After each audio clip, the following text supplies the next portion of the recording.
Look, welcome back. And without further ado, I want to introduce you to our next speaker and sort out this.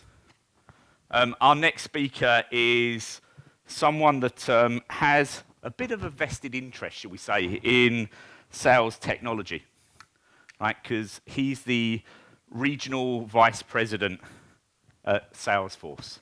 How many of you use Salesforce? Yeah. How many of you got any bugs or problems with it? Because if you have, form an orderly queue because he's got to get past you to get out. So feel free to fill in those bug requests. Going totally off script here, by the way, Nir, and I've got a problem. Look, Nir Friedman is one of those sales leaders who loves to help organizations such as you, such as each and every one of us, make change. So Nir knew from a very early age that he wanted to help people, and immediately when he came out of the army, had done his national service, coupled with the degrees that he picked up at university, psychology. Does that mean you're going to be psychoanalyzing everyone in the room? I'm not sure they want that immediately after lunch, mate. Okay, all right, not now. Psychology and change management. Yeah, so you could say that he had the right mindset, from the very get-go. And when we talk about sales transformation, we're always talking about three things in my mind. Yeah, we're talking about, do we have the right mindset for change? Do we have the right skill set? And if we don't have the right skill set, can we use the likes of James Abraham and Sandler to go and get it? Shameless plug there, James. Oh, you do mindset. Okay, all right, cool. And do we have the right tool set? Now, as I said, Nir comes from Salesforce, so you might be forgiven that he's a little bit biased when it comes to the tool set. But put that aside, we're in for some top-notch insights from someone that's probably working in the number one school of change management for sales these days. Salesforce. No one trains their sellers better than Salesforce. Some of you might disagree, but that's the way that I look at it. So, what I want to do is we're going to run this session slightly different, right, Nir? Yeah, purely and solely because Nir was too lazy to do a presentation. So he asked us if we could do this as a Q&A session. All right, so, to swap it up, everyone's looking at me to say, oh my God, what are you going on about? To swap it up a little bit, I'm going to be asking some questions of Nir. He's going to give you some responses, but let's put him under pressure. Yeah, you lot ask some questions as well, right? So we'll tee a few questions up, but then, if there's something that sparks an interest, something that you want to peel back the layer of that onion skin and go a little bit deeper on, please feel free to raise your hand, and we'll try and get you a non-squeaky mic, or we'll get you to stand up and yell out your question, or Nir will just repeat the question that he hears. Look, I always like to give a few fun facts about people, right? I think it helps personalize the individual. And with Nir, there are a couple of things that I want to bring to your attention. This man, ladies and gentlemen, is actually a world record holder. Woo! Woo! Hang on, you don't know him what yet, right? 20 years ago. 20 years ago. He must have been about 8 at the time, but 20 years ago, Nir set a world record, and this is where my Hebrew probably totally goes out the window, and you might have to help me out. But Nir set a world record for eating sabik. Did I get the bik bit right? No? Sabik. Hey, Britain up the back, help me out. There you go, you got it, right? The stuff in the pita bread. He set a world record because he had 72 spoons of hot sauce. I'm not even going to ask what happened the next day. 72 spoons of hot sauce and 71 spoons of amber, right? Now, I don't know why he only had 71 spoons of amber, so I bought him a jar so that he could try and reset that record and at least have 72 spoons of each. All right, so this is for you for afterwards, sir. Now, his other claim to fame, if that wasn't enough, is he once came fourth. So that's 1, 2, 3, fourth. It's not even gold, silver, or bronze, so I don't know why you found this an interesting fact. But he once came fourth in a judo competition in his hometown, right? So not a man to be messed with, apart from there were only 4 competitors. Yeah, right. Excellent. Ladies and gentlemen, without further ado, let's welcome Nir Friedman from Salesforce to the stage. Nir, I'm going to grab that other mic, and I'm just going to hold it in my hand rather than put it around my head so that... It's going to be very intimate. All right, you have this. Okay. You give a little bit of preamble. I'll go and get the mic back, and then we can Done. Okay.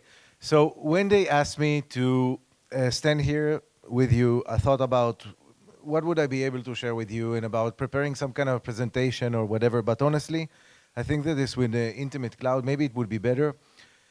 This discussion is less for me and it's more for us. So I'd be more interested in picking your brain. So first of all, how many of you are only English speakers? So that we know, okay, so because of you I'm speaking English. Okay. So I'd be more happy to learn what you would like to hear.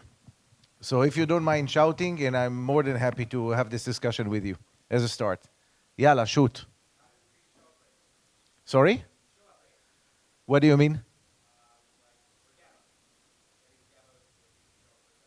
Okay. This is funny, you know? So, okay, demos. What else? Shoot.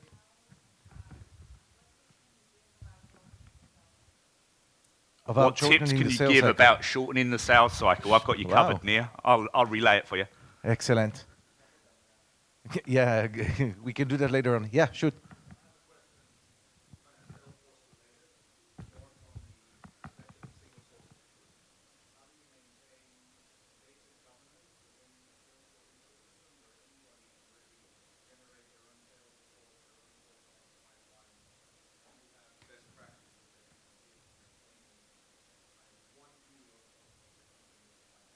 So Nir, I don't know if the rest of the audience heard that behind, but it's around data governance and can you give any tips, tricks, suggestions on how an organization can maintain data governance when you've got a large sales force looking to access that data?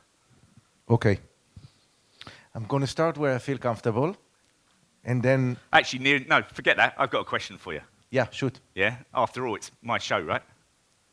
Okay, good. Glad you like that one.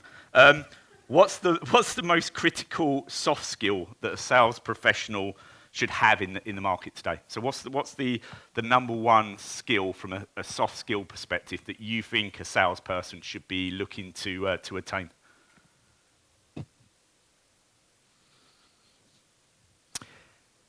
I'm going to try and tackle it from a different angle, okay? For me, it's being able to evolve.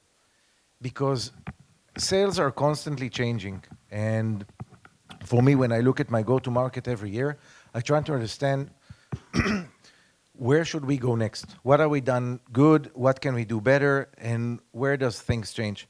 I can say, and I'm not sure if it's something that you would like to hear, but I'm going to try. Back in 2018, everything in the high-tech industry, specifically in Israel, was very stable. We got that up until the COVID. When the COVID arrived, things changed, right? What has changed during the COVID? If someone remembers. Face-to-face. Face-to-face, right. What else? At the beginning, there was panic. Companies had to reshift, reinvent themselves. Salesforce came up with the work.com and other elements to allow meetings to take place remotely. And anyone remembers what happened to the Zoom stock? Plumped, okay? That's where the change really started.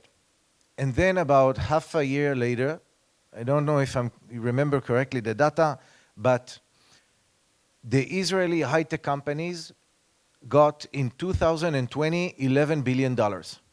In 2021, there was $12 billion. And by the end of 2022, does anybody know how much the Israeli high-tech companies raised? How much money? $26 billion, okay? That's a whole lot of money. Most of the companies didn't really know what to do. Everybody was in a growth mindset. And that growth mindset forced them to grow and expand and have more AEs. And then what happened, if anybody remembers? Exactly. Thank you for the collaboration. Come on, guys. I know that it's after lunch, but give it a go. So the stocks plumbed. By that point, our key persona was the CIO. Right after that, the key persona became CFO, exactly.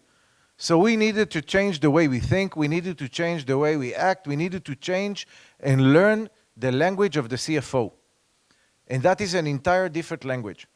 So for me, if you ask me about a soft skill, and I will touch it in a bit, after the stocks raise again, who do you think that we needed to speak with? CEO, okay. What else? Thanks for the collaboration there. Okay. COOs. The COO became very important. And why? Because budget has been approved, and then the key decision making of the projects has become with the COO. Now, the reason that I'm saying it is because once again, we needed to do a pivoting. We needed to do a change in the way that we think, in the way that we act, in the way that we speak, and we needed now to learn another persona. So for myself, the reality is constantly changing. And an AE, the first thing that he needs to do is to realize what's going on, he needs to adapt, and he needs to evolve. And he needs to keep on learning, sharpen the saw, I think they sometimes call it. So I think that that's one of the key abilities that an AE in the current climate, and definitely in the last few years, something that they need to learn. Okay? Sounds good? Yalla, let's move forward. We had another question regarding shortening the sales cycle. Anybody here who is on sales? Let me know, raise your hand so that I know. Okay. Does that interest everyone or just some of you? Yes, we got the attention? Okay, good. We Only have. one. Thank you. So look, I feel very lucky because Salesforce has a lot of motions. There are short cycles and there are long cycles, and we learn from each and every one of them. And I try to do an analysis on what really helps. One of the key things that I learned across the years is to try to expect the end result. And that meaning is try to understand, first of all, when I reach out to a call or when I reach out to a company, if it's B2B or B2C, I try to map the account and map the opportunity and map the stakeholders and try to understand who are the key decision makers that I need to be discussing with.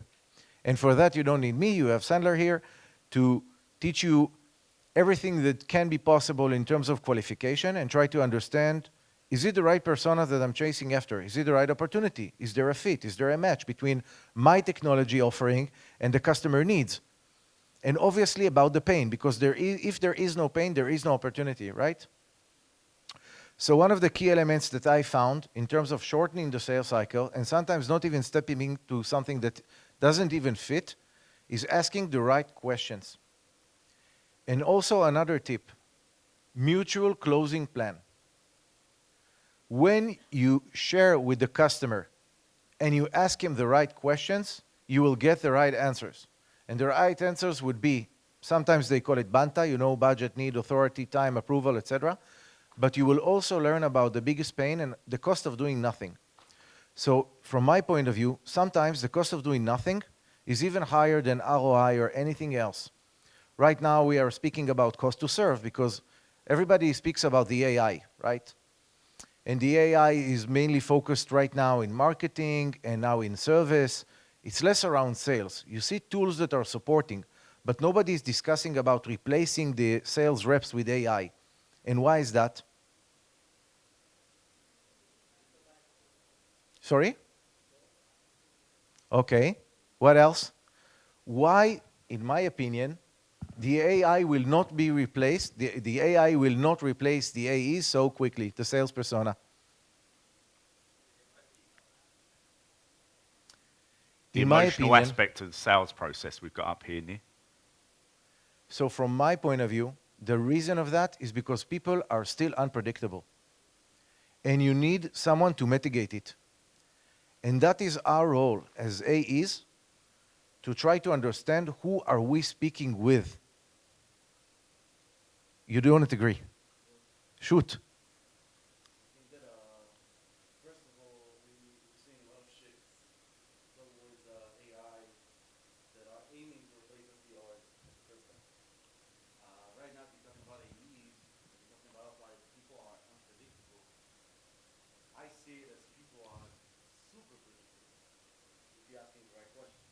need to lead a conversation, get the right answer.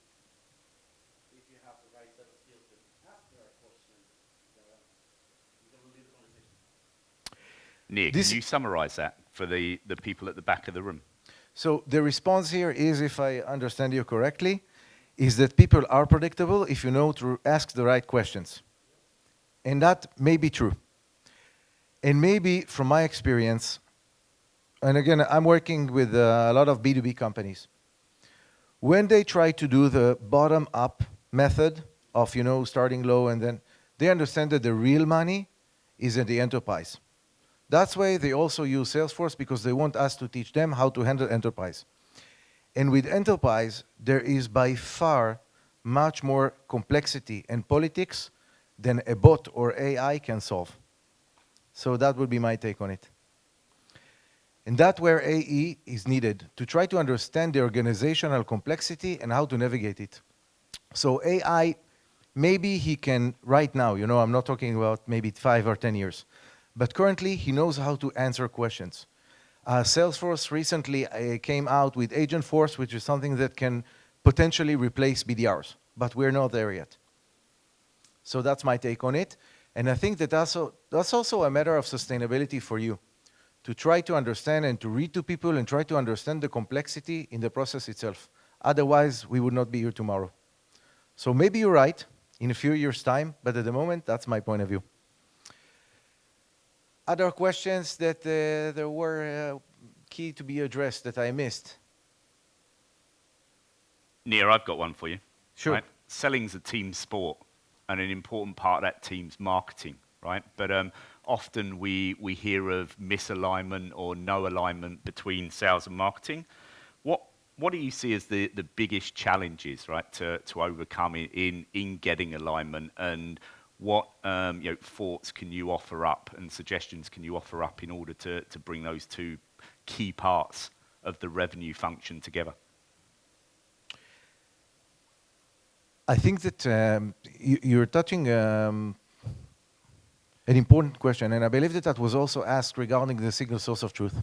So I think that what challenges us most in to help organization achieve the single source of truth would be, what do you think? What is preventing you in your organization to having a single source of truth? Shoot. Reliable data we just got from the back here, Nir. Yeah?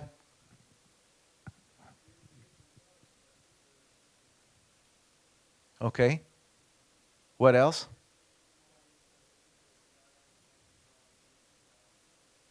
Okay, interesting. Okay. Okay. Anything from you, sir? I think that one of the key elements is change management. Why do you think so?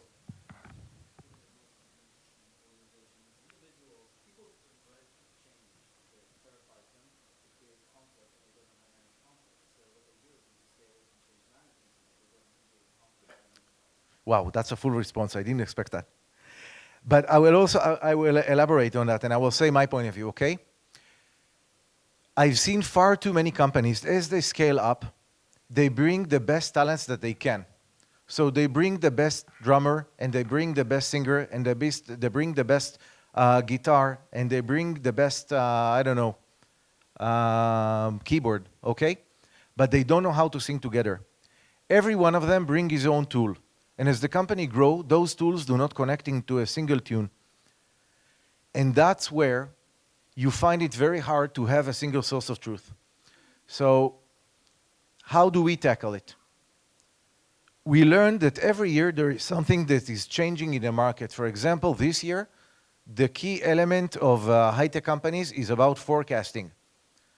Some of the companies, they understood that their forecasting visibility is very bad in the good case. Why?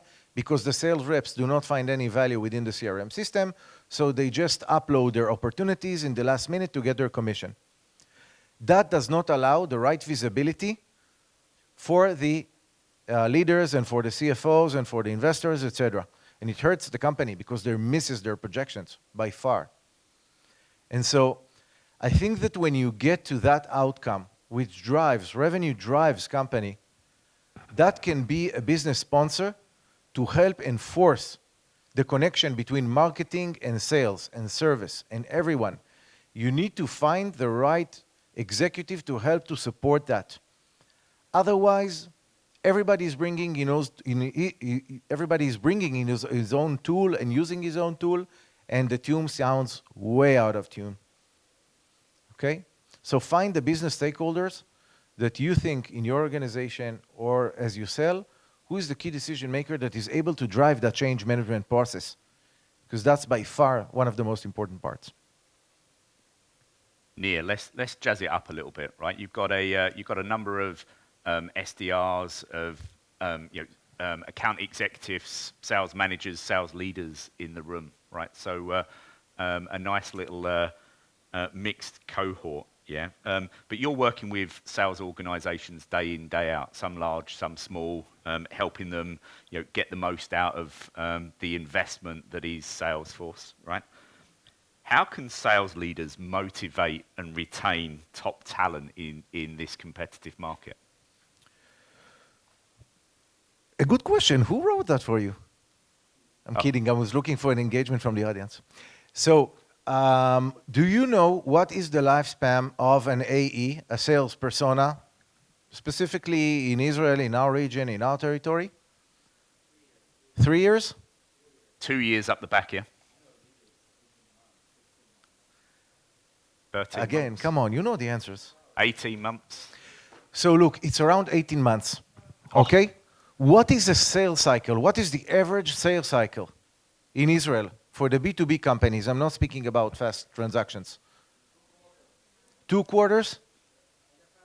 Enterprise? How much? Depends on the product. It depends on the product, it depends on the company, it depends on the segment, it depends on the sector, it depends on various things. But on average, it would take at least 12 months.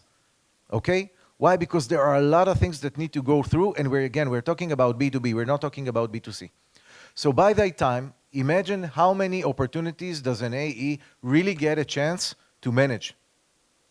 And our role as leaders is to find a way to those A+ players on how they can improve their skills. So we need to do, anybody knows the movie with Brad Pitt? Come on, help me out. Thank you. Moneyball, okay? So us as leaders need to help the AEs to try to break down what they are doing in the sales cycle and try to understand where they're good at and what they can improve. So just an example, okay?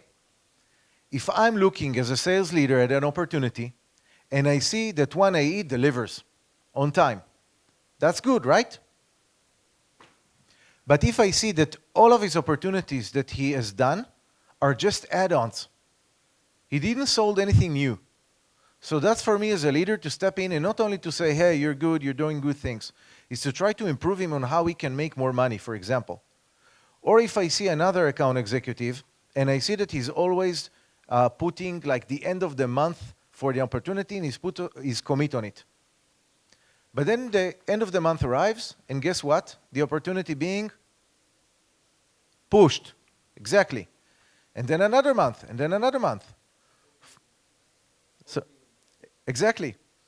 Opium, okay. So from my point of view, he's being pushy and I cannot rely on that. That is an opportunity for me to take him and ask, okay, what's going on? This has happened more than once. Maybe we can try to understand what's happened.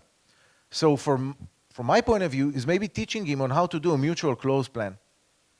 And a mutual close plan is something that there is a mutual commitment. You are committing to the seller or to the customer that you will provide him a demo, someone said here, numbers, and they need to commit that they will not lie and they will not, exactly, they will not push you. And that is something that when you do the right mutual closing plan, it really helps. I've seen one of my reps that has done it, and the CFO committed that he would sign by Friday, And on Thursday, the demo went really bad, like really bad. And it went wrong. But the CFO gave his commitment. And it was not only verbal, it was by email. And guess what? Like a clock, 7 o'clock, Friday evening, I got the quote signed, converted, and I was very happy for him. And honestly, it wasn't because of the demo. It was because of the trust relationship and the mutual close plan. So that is an example of a closer. We are approaching our last 30 seconds. We are right? approaching time near. So all I want to say is thank you so, so much. But ladies and gentlemen, remember, he's still got to get up those stairs. So if you've got any change requests, form an orderly queue. Do not let him go out that door until he's committed and given you that close plan for getting you what you want in Salesforce. Right? Ladies and gentlemen, let's give it up for Nir. Thank you so much. Thanks, sir. Thanks for your time.